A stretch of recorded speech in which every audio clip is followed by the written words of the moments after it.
Coach আসে coach যায়, কিন্তু জাতীয় ফুটবল দলের উন্নতির গ্রাফে আসে না কোনো অগ্রগতি।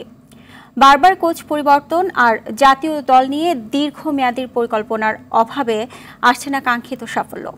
ফুটবল সংশ্লিষ্টরা মনে করেন, জাতীয় দলের কাছ থেকে কাঙ্ক্ষিত ফলাফল পেতে হলে কোচ নিয়োগে আরও বেশি যাচাই বাছাই জরুরি। সাথে দীর্ঘমেয়াদে সাফল্যের জন্য বয়সভিত্তিক দলগুলোতে প্রয়োজন মানসম্মত বিদেশি কোচ। বিস্তারিত মাহফুজুল ইসলামের রিপোর্টে।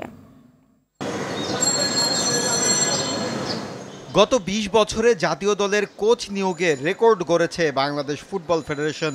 শুধু গত ২০ বছরেই ২৯ বার এবং স্বাধীনতার পর এখন পর্যন্ত ৬৬ বার বদল হয়েছে জাতীয় দলের কোচ।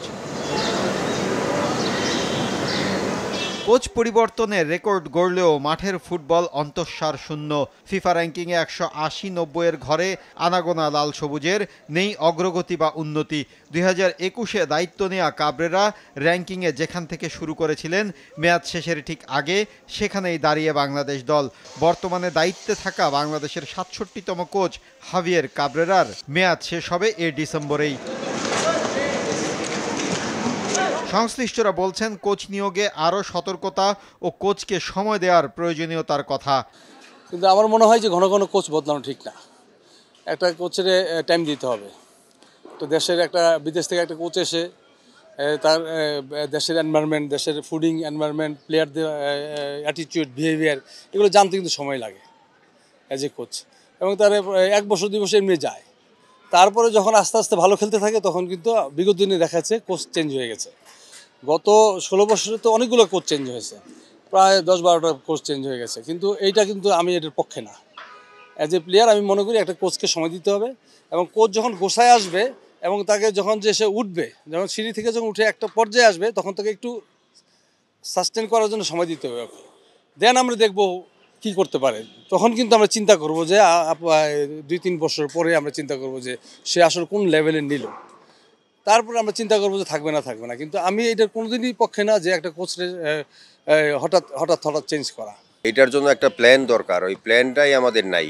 আমাদের কি ধরনের কোচ আনলাম, আমার দেশ কতটুকু বেনিফিট হইল, বাট আমাদের কতগুলি খেলা আছে যার আন্ডারই আমি দিলাম। দেখতেছি আমরা একটা কোচরে দেখলাম, তারপরে ১.৫ বছর ২ বছর দেখলাম, আবার ছেড়ে দিতেছি। তাই এইসব প্রক্রিয়ার থেকে চেঞ্জ করা, আমাদের একটা প্ল্যান করা। আমি ৫ বছর পরে আমি বাংলাদেশ টিমটা কোথায় দেখতে চাই, তো ওইভাবে চিন্তা করে যদি কোনো ৫ বছরের চুক্তিতে কোনো কোচ দেয় বা ৩ বছরের চুক্তিতে কোনো কোচ দেয়, তাহলে আমি মনে করি বেটার হবে। আর আরও প্রফেশনাল কোচ আছে, ফরেন কোচও যদি আনে আরও বেটার কোচ আনা যায়। এদিকে বয়সভিত্তিক পর্যায়ে হাই প্রোফাইল বিদেশি কোচ নিয়োগের প্রয়োজনীয়তার কথাও বলেন তারা। ন্যাশনাল টিমের কোচ এখন আমাদের দেশে এইজ ভিত্তিক ফরেন কোচ আনা উচিত। আর ফুল ন্যাশনাল টিমের জন্য আমাদের লোকাল কোচই অনেক বেটার কোচ আছে। দেশি কোচরে ফুল ন্যাশনাল টিম দেওয়া উচিত একটা লং টাইমের, 2 বছরকে 3 বছরের জন্য। আর এইজ ভিত্তিক টিমগুলিরে আমি মনে করি ফরেন ভালো কোচ আনা উচিত, যেখান থেকে তারা শিখবে। ন্যাশনাল টিমে তো এখন আর শিখার কিছু নাই। ডেভেলপমেন্টে কিন্তু এইজ গ্রুপ বিদেশি কোচ থাকলে বেটার। অভিজ্ঞ কোচ দরকার।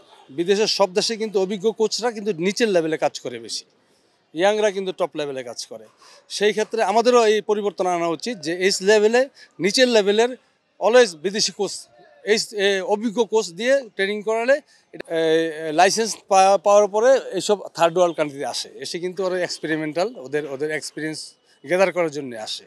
আমরা থার্ড ওয়ার্ল্ড কান্ট্রি, বড় দেশের কোচরা কিন্তু অনেক বড় কম্পিটিশন, হেভি কম্পিটিশন। ওইসব কম্পিটিশনে কিন্তু ওরা ওইখানে কম্পিটিশন না করতে পারে, ওরা কিন্তু থার্ড ওয়ার্ল্ড কান্ট্রিতে আসার পর ওরা এক্সপেরিমেন্টাল ওদের এক্সপিরিয়েন্স গ্যাদার করে এই লাইসেন্স নিয়ে কিন্তু ওদের দেশে যে কাজ করে। সেই ক্ষেত্রে আমাদের করণীয় কি? আমাদের ওইরকম আসলেই কি আমরা নিয়ে নেব, এটা ঠিক না। এদিকে আমাদের যাচাই বাছাই করে আমাদের ভালো কোচ নেওয়া উচিত, যাদের প্রোফাইল ভালো, লং টার্ম এক্সপিরিয়েন্স আছে, এদেরকে নিয়ে আমরা নেওয়া উচিত আমাদের।